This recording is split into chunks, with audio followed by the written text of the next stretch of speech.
এগুলো সব নষ্ট হয়ে গেছে স্যার।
हमरा डीएम साहब को पहले दिन बताया और आज आपको साथ बताया सर।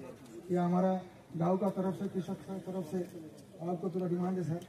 ये जो मैं जो बताया सर यही है और कुछ नहीं। देखिए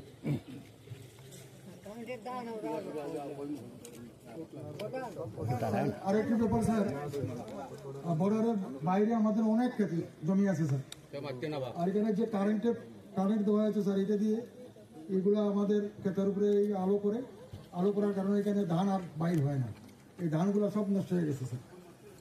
আমরা সব গরিব आदमी सर ये এলাকায় আমরা কোशिश करूंगा सर ये দয়া करके আমার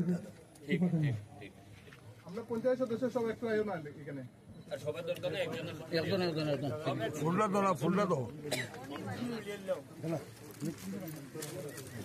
দাও দাঁড়াও